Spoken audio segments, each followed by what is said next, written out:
नमस्कार, being a best teacher YouTube channel पे आप सभी का स्वागत है। आज हम लेक्चर नंबर 2 रहेगा हमारा ज्ञान और पाठ्यक्रम सब्जेक्ट से।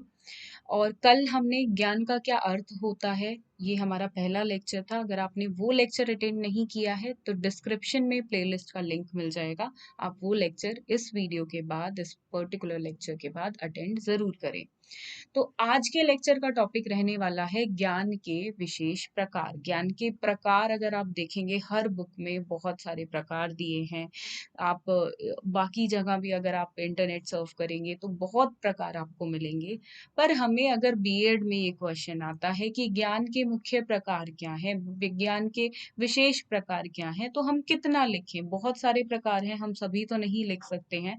तो यहाँ पे कुछ मैंने चुनकर कंटेंट डाला है कि कितने आपको एग्जाम में लिखने की जरूरत है। तो ज्ञान के स्रोत के आधार पर ही ज्ञान के विशेष प्रकारों को लिया गया है। ज्ञान के विशेष प्रकारों को निम्न रूप से बताया गया है। तो यहाँ पे प्रकार हैं, 6 प्रकार हैं। आप इनको इस तरह लाइन में लिखें। पहले सभी के नाम बताएंगे कितने प्रकार हैं, या आप यहाँ पर एक फ्लो चार्ट भी बना सकते हैं। दोनों में से आपकी चॉइस है। आप इस तरीके से लिख दें अगर टाइम कम है आपके पास, और अगर आपके पास टाइम है, अगर आप अच्छे से लिख सकते हैं, आपकी स्पीड अच्छी है राइटिंग की, तो आप एक फ्लो चार्ट भी जरूर बना सकते हैं। साथ में अगर आप इस पर्टिकुलर सब्जेक्ट के हिंदी मीडियम में या इंग्लिश मीडियम में नोट्स लेना चाहते हैं, एमसीक्यूज क्वेश्चन अगर आपको चाहिए, तो आप कांटेक्ट कर सकते हैं सेल्स एग्जीक्यूटिव को। सेल्स एग्जीक्यूटिव का फोन नंबर गिवन है डिस्क्रिप्शन बॉक्स में। डायरेक्ट आपको व्हाट्सएप लिंक भी मिल जाएगा, तो आप वहां से इसी सब्जेक्ट के या बाकी सब्जेक्ट्स के भी, सभी यूनिवर्सिटीज के आपको इंग्लिश हिंदी में नोट्स मिल जाते हैं। तो जो जो प्रकार यहाँ पर ज्ञान के हैं, पहला है, अगर हम प्रकारों की बात करें, आप्तवचनात्मक या अधिरात्मक अधिकारात्मक ज्ञान। और दूसरा है अनांदिक ज्ञान, तार्किक ज्ञान, वैज्ञानिक ज्ञान, क्रियात्मक ज्ञान, यहाँ पे प्रज्ञात्मक ज्ञान। तो ये हैं, थोड़े से नाम आपको लग रहे होंगे बड़े बड़े, पर अभी एक एक करके हम इनको समझेंगे तो आपको पता चलेगा कि हर ज्ञान का क्या मतलब है, क्यों ये ज्ञान प्रकार, जो ज्ञान के प्रकार हैं, ये जरूरी होते हैं। देखिए, इस आपके सब्जेक्ट का नाम ही है ज्ञान और पाठ्यक्रम। तो ज्ञान और पाठ्यक्रम दो हिस्सों में ये आपका सब्जेक्ट बटा हुआ है। तो पहले हम ज्ञान के लेक्चर्स करेंगे, ज्ञान को अच्छे से समझेंगे जितना भी बीएड कोर्स के अंदर आता है। उसके बाद हम समझेंगे पाठ्यक्रम के बारे में।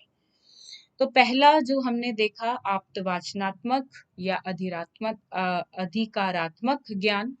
आप्त शब्द का अर्थ है विश्वसनीय। तो ये जो आप्त और वचनात्मक है, इसका क्या अर्थ है ये समझना जरूरी है। तो आप्त का ज्ञान हो, आप्त शब्द का अगर हम मतलब देखें, इसको टुकड़ों में अगर हम विभाजित करते हैं, तो विश्वसनीय, विश्वसनीय मतलब जिसपे हम विश्वास कर सकें, जिसपे हम भरोसा कर सके। या प्रमाणिक मतलब जिसका कोई ना कोई प्रूफ हो, जो प्रमाण करता हो, मतलब प्रामाणिकता हो उसकी। प्रमाण पत्र आपने देखा होगा, आप सब अच्छी तरह भली भांति उससे परिचित होंगे। तो प्रामाणिकता जिस चीज की हो, वो होता है आप्तवचनात्मक या अधिकारात्मक ज्ञान।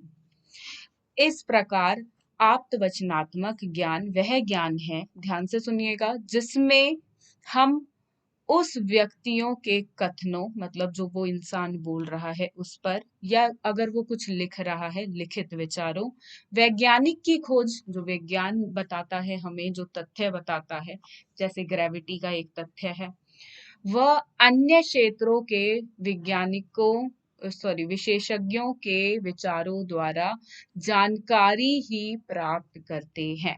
तो ज्ञान, अब यहाँ पे क्या बोल सकते हैं, विश्वसनीय ज्ञान कौन कौन सा होता है, जो हमें पता है कि वैज्ञानिक बताते हैं, वो सही चीज बताते हैं। अब देखिए, कोरोना काल में कोरोना की वैक्सीन आई, तो उस पर रिसर्च करी गई।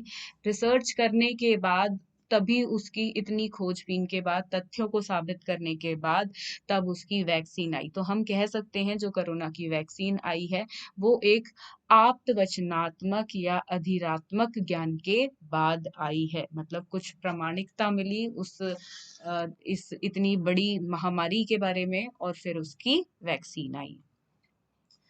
बाकी बोला जाए तो देखिए कुछ इंसान हमारी जिंदगी में होते हैं जिनके बारे में हम जिन पे विश्वास कर सकते हैं, हमें पता है वो सही बोलेंगे, कथनों पे जिनके हम विश्वास करते हैं। और जो नहीं आते हैं, फॉर एग्जाम्पल हम बोल सकते हैं नेता लोग, हम उनके कथनों पे बिल्कुल विश्वास नहीं करते हैं, तो वहां पे वो प्रामाणिकता नहीं है, वो विश्वसनीय नहीं है।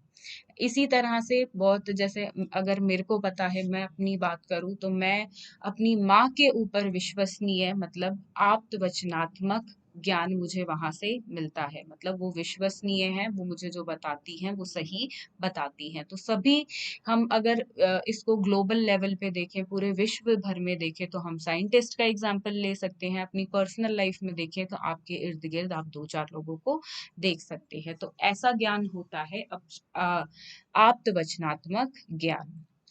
इस प्रकार का ज्ञान किसी न किसी अधिकारी द्वारा भी दिया जा सकता है। अब देखिए, जैसे हम बोले कि अगर मैं बात करूँ तो हमारे देश में क्या करना है, क्या नहीं, क्या रूल है, क्या नहीं है, तो वो सब डिसाइडेड है पहले से ही, वो मुझे पता है। ऐसे ही मैं किसी और देश में जाती हूँ तो उसका कानून देखूंगी कि वहां मैं कोई गलत काम ना कर दूं। अगर देखते हैं हम इंडिया में यूं ही कूड़ा कूड़ा कचरा रोडों पर फैला देते हैं, और वहीं दूसरी जगह हम बात करें तो दूसरे देश में हम ऐसा नहीं करते हैं, क्योंकि वहां पे इंडिया में अलाउड नहीं है पर लोग करते हैं, और वहां करोगे तो सीधा तभी की तभी पनिशमेंट भी मिलेगी।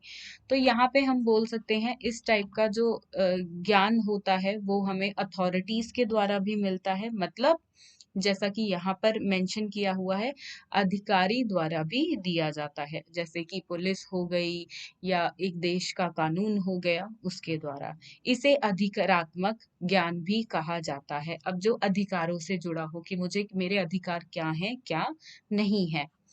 इतिहास, विज्ञान, भूगोल तथा अन्य सभी पुस्तकों में दी गई सामग्री, अब देखिए जो हम पढ़ते हैं, जो बुक्स में लिखा होता है, ऐसा तो नहीं है वो झूठ है, वो सत्य लिखा होता है, उस पे हम विश्वास कर सकते हैं।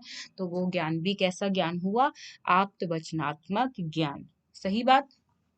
आजकल दी जाने वाली शिक्षा का आधार आप्तवचनात्मक ज्ञान ही है। तो मतलब आज की जो शिक्षा है, हम उस पे भरोसा कर सकते हैं, क्योंकि साइंस अगर हम आज का बच्चा पढ़ता है, आज का बच्चा अगर विज्ञान पढ़ता है, तो विज्ञान ने इतनी खोजें कर ली है, इतना डेवलपमेंट कर ली है, इतना विकास कर लिया है कि जो आज लिखा होता है वो बहुत, मतलब ये कह लीजिए 99.9% सही है।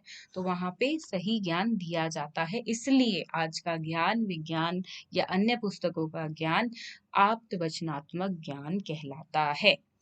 यह ज्ञान दूसरों के वचनों पर विश्वास करके व पुस्तकों में दिखी बातों को पढ़कर प्राप्त किया जाता है। तो बिल्कुल।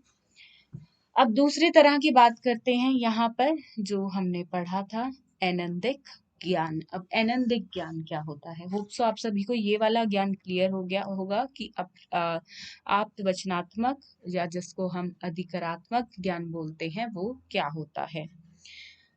अब ऐनेन्द्रिक ज्ञान की बात करें तो जैसा कि कहा भी गया है कि इंद्रियों द्वारा ज्ञान, इंद्रियां हमारी कौन सी हैं? हमारी 5 इंद्रियां हैं। आंख से हम देखते हैं, देखकर हमें ज्ञान मिलता है, जैसे मुझे पता है कि जो आसमान है वो नीला दिखता है, ये ज्ञान है मुझे। और बाकी चीजों की बात की जाए, पेड़ पौधे होते हैं वो कैसे दिखते हैं, इंसान कैसे दिखते हैं, तो बहुत सारी चीजों को हम देखकर उनका ज्ञान करते हैं, तो वही कहलाता है आंखों से देखा ज्ञान। इसी तरह से सुनकर हम बहुत सारा ज्ञान लेते हैं, जिस तरीके से अभी आप ये लेक्चर अटेंड कर रही हैं, आप अपने मोबाइल फोन्स या लैपटॉप्स की तरफ देखकर अपनी इंद्रियों का, आंखों का यूज कर रहे हैं, और साथ में अपने कानों का सुनने के लिए यूज कर रहे हैं। इसी तरह छूकर, महसूस करके या सूंघ कर अपने नाक के द्वारा, तो इस तरीके से हम ज्ञान लेते हैं। अब देखिए ये ज्ञान क्यों जरूरी है, या टेस्ट करके, पांचवा मैं भूल गई, टेस्ट करके मतलब स्वाद चख कर, अपनी जीभ के द्वारा भी हम बहुत कुछ हमें ज्ञान मिलता है। तो ये कहलाता है इंद्रिक ज्ञान। अब ये बहुत महत्वपूर्ण है, अगर देखिए इंद्रियां नहीं होंगी तो हमें, एक कह सकते हैं हम, प्रैक्टिकल ज्ञान हमें नहीं मिलेगा। उसके लिए इंद्रियों का होना जरूरी है। एक कपड़ा कितना, या एक मैं बोल सकती हूँ एक पदार्थ कितना मुलायम है, कितना सख्त है, वो मैं छूकर पता कर सकती हूँ। कौन कैसा दिखता है कैसा नहीं, वो ज्ञान से देखकर हो सकता है। सुनकर बहुत ज्ञान लिया जाता है, बहुत महत्वपूर्ण है। चखते हैं हम खाना या कोई भी चीज, तो वो भी हम बोल सकते हैं एक ज्ञान हमें मिलता है कि ये कड़वा है, ये मीठा है, ये ऐसा है, ये वैसा है। बिल्कुल सही बात। तो इंद्रियों का ज्ञान बहुत महत्वपूर्ण है। आगे बढ़ेंगे।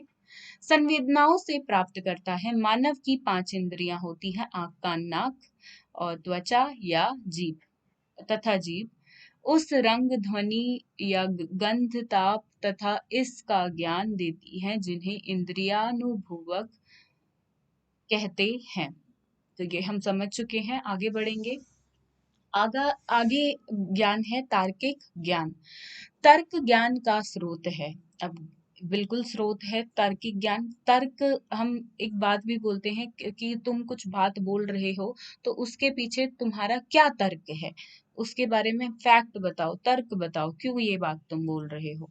तो तर्क में बुद्धि का सहारा लेकर अनुमान लगाया जाता है तथा इस क्रिया से ज्ञान प्राप्त होता है।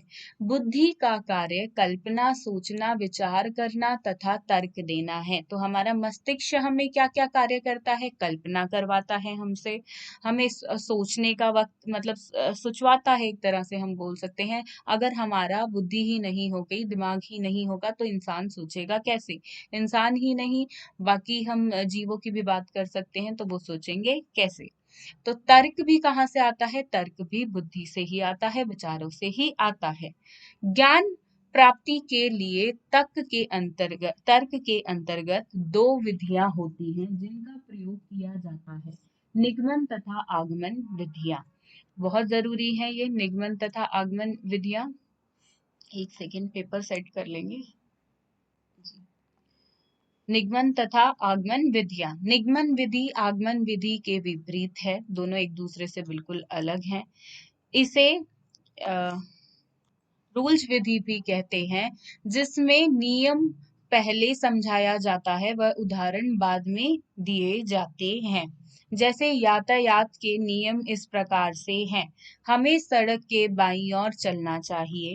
दूसरा, हमें सड़क के चौराहे पर लाल बत्ती होने पर रुक जाना चाहिए। यातायात के नियम समझने के बाद उपयुक्त निगमन विधि में उदाहरण इस प्रकार से दिए जा सकते हैं। यदि यातायात के ऊपर दिए गए नियमों का पालन नहीं करेंगे तो हम दुर्घटना का शिकार हो सकते हैं। तो ये होती है निगमन और आगमन विधि। इसके बारे में आपने पढ़ा भी होगा। अलग से एक लेक्चर भी निगमन और आगमन विधि का जल्द ही रखेंगे। अगली यहाँ पे हम आएंगे, अगला देखेंगे ज्ञान का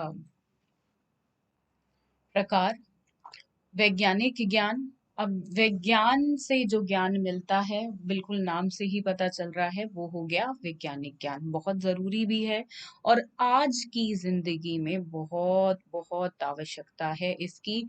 जब महामारी आई तो हमने देख लिया कि भगवान, मंदिर, मस्जिद, इंसान तो एक दूसरे से दूर ही रहने लग गया, आपस में ही परिवार वाले ही दूर रहने लग गए। एक ऐसी बीमारी आई। एक चीज जो काम आई है ऐसे में, वो है सिर्फ विज्ञान। विज्ञान नहीं होता तो इस महामारी से ना जाने कितने लोग मर जाते। यह ज्ञान विज्ञान के क्षेत्र में, विज्ञान में रुचि रखने वालों के लिए होता है। और इस ज्ञान को देखिए, रुचि रखने वालों के लिए होता है पर इस्तेमाल सभी करते हैं। इस ज्ञान को प्रयोगशालाओं में प्रयोग करके और निरीक्षणों द्वारा प्राप्त करते हैं। और में अगर के बारे में आप लिखें तो आप महामारी के बारे में भी एक लाइन जरूर ऐड करें कि ऐसे समय में वैज्ञानिक ज्ञान की बहुत आवश्यकता है। जब हमने देखा कि महामारी में विज्ञान की सफलताओं की वजह से उसकी उस हम बोल सकते हैं उसकी एक वैक्सीन आई, जिससे इस बीमारी का असर कम किया जा सकता है और इससे छुटकारा भी पाया जा सकता है।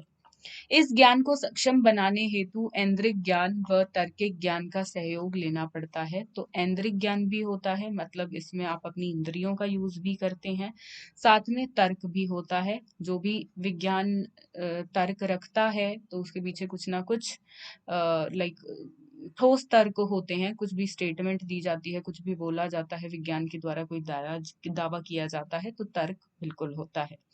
यह वैज्ञानिक विषयों हेतु महत्वपूर्ण ज्ञान है। तो विज्ञान के द्वारा, वैज्ञानिकों द्वारा तो बहुत महत्वपूर्ण है ये, बाकी इंसानों के लिए भी है, और आज के टाइम में तो बहुत बहुत बहुत ऊपर है वैज्ञानिक ज्ञान।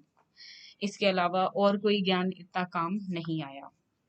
अगला है क्रियात्मक ज्ञान। अब देखिए, जो क्रिया करके, मतलब कुछ ना कुछ काम करके जो ज्ञान मिले, प्रैक्टिकल नॉलेज बोल सकते हैं, जो प्रयोजन करके हमें मिलती है। यह ज्ञान जॉन डीपी के विचारात्मक पर आधारित है। यह जॉन डवे के प्रयोजनवाद पर आधारित है। प्रयोजनवाद का अर्थ क्रियावाद भी कहते हैं, मतलब जो कुछ ना कुछ काम करके जो ज्ञान मिले उसे हम बोलते हैं क्रियात्मक ज्ञान। सही बात? हाँ जी, बड़े व्यू पर देखेंगे कि अनुभव प्रयोग प्रशिक्षण के आधार पर होता है और यह ज्ञान लाभदायक व उपयोग देता है। तो बहुत जरूरी है और हमें बहुत हेल्प भी ये ज्ञान करता है। कौन सा? क्रियात्मक ज्ञान। अब देखिए, अगर आप इंजीनियर बन रहे हैं, अगर आप टीचर बन रहे हैं, या कुछ भी अगर आप बनना चाहते हैं, तो आपकी एक इंटर्नशिप होती है। आप स्कूल में जाते हैं, टीचर स्कूल में जाते हैं, वहां पर पढ़ाना सीखते हैं।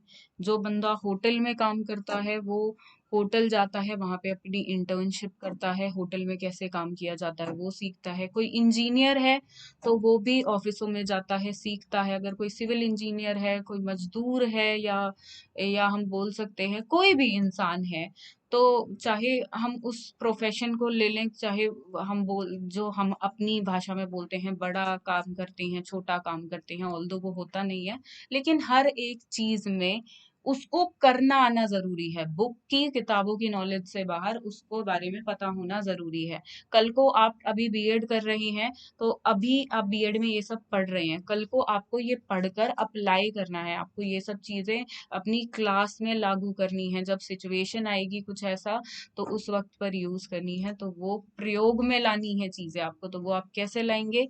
जब आप ने वो क्रिया करेंगे। तो क्रिया से ज्ञान होता है। अगर आप स्कूल में ही नहीं जाएंगे, सिर्फ किताबों में ही अपना बीएड कर लेंगे, तो कल को आप स्कूल में खड़े होंगे जब आपको कुछ भी नहीं आता होगा, आप जीरो होंगे। इसलिए इंटर्नशिप को भी रखा जाता है हर कोर्स के अंदर। एक इंजीनियर अगर किताबों का ही ज्ञान लेगा, कल को अगर वो सिविल इंजीनियर है और वो साइट पे जा रहा है, तो वो क्या ही बनाएगा, कुछ नहीं पता। तो बिल्कुल साइट पे जाके प्रॉपरली उस जगह पर जाकर, जिस भी क्षेत्र में आप हैं, उसका ज्ञान होना, उसकी क्रिया का ज्ञान होना बहुत आवश्यक है। अगला है यहाँ पे प्रज्ञात्मक ज्ञान। अंत प्रज्ञात्मक ज्ञान 5 इंद्रियों के अनुभव के परे का ज्ञान है। इसलिए इस अनुभव को मनुष्य की छठी इंद्री से भी जोड़ा जा सकता है। संपूर्णता का बोध तथा उसकी अनुमति का नाम अंत क्रिया है। यह आत्म तत्व की तरह है, क्योंकि आत्मा भी सर्वत्र रहती है, वह मरती नहीं है। यह ज्ञान सर्वोपरि, मतलब देखिए, मैं इन शॉर्ट आपको बता देती हूँ। ये वाला ज्ञान भगवान से जुड़ा ज्ञान, जो आपका एक इनर सेल्फ होता है, जो अंदर से एक आवाज आती है, तो वो हम बोल सकते हैं। तो इस ज्ञान को प्रज्ञात्मक ज्ञान है ये। और इस ज्ञान को हम आज के टाइम में ये कहीं ना कहीं खोता जा रहा है, क्योंकि एक तरह से अगर हम इसको कहें तो इस पे विश्वसनीय ये पूरी तरह नहीं है, और वैज्ञानिक प्रमाण इस ज्ञान का नहीं होता है। जैसे कि कोई अगर आपकी कुंडली देख के आपकी जिंदगी के बारे में कुछ बताता है, तो वैज्ञानिक या प्रामाणिकता उसकी नहीं होती है। लेकिन वैज्ञानिक ज्ञान की बिल्कुल तर्क भी होता है, प्रामाणिकता भी होती है। तो वैज्ञानिक ज्ञान का अपोजिट आप इसको एक तरह से बोल सकते हैं। बाकी ये आपको पीडीएफ मैं इस लेक्चर का दे दूंगी हमारे टेलीग्राम चैनल पे, तो टेलीग्राम चैनल को आप बिल्कुल कर लें सब्सक्राइब। अगर अभी तक आपने टेलीग्राम चैनल को सब्सक्राइब नहीं किया है, being a best teacher YouTube channel है हमारा। डिस्क्रिप्शन बॉक्स में लिंक भी आपको मिल जाएगा। इस सब्जेक्ट के नोट्स लेने हो आप परचेज कर सकते हैं। सेल्स एग्जीक्यूटिव का नंबर, व्हाट्सएप लिंक भी गिवन है डिस्क्रिप्शन बॉक्स में। बाकी आज का ये लेक्चर आपको कैसा लगा? लेक्चर नंबर 2 हमने इस सब्जेक्ट पे रखा है, आगे भी और भी लेक्चर्स आते रहेंगे। किसी सब्जेक्ट पे या किसी आपको विषय पर चाहिए हो, किसी टॉपिक पर चाहिए हो लेक्चर या नोट्स, तो आप कमेंट बॉक्स में लिख सकते हैं, वो क्लास हम पहले रख लेंगे। तो धीरे धीरे कोशिश करेंगे सभी सब्जेक्ट्स हिंदी मीडियम में भी कवर कर लें। इंग्लिश मीडियम में भी क्लासेस रेगुलरली हैं, तो ऐसा नहीं है हिंदी मीडियम के स्टूडेंट्स इंग्लिश मीडियम की क्लास अटेंड नहीं कर सकते हैं। बातचीत का माध्यम हिंदी ही रहता है, समझने का माध्यम हमारी मातृभाषा रहता है, तो बिल्कुल आप वो क्लासेस भी अटेंड कर सकते हैं। तो आज की ये क्लास कैसी रही आपकी, तो कमेंट बॉक्स में ज़रूर लिख कर बताएं। साथ में आपको चैनल को करना है सब्सक्राइब, वीडियो को शेयर करना है अपने कॉलेज ग्रुप में, व्हाट्सएप ग्रुप्स में, या अन्य लोगों के साथ जो भी बीएड से जुड़े हैं, जो भी इस टीचिंग प्रोफेशन से जुड़े हैं। धन्यवाद।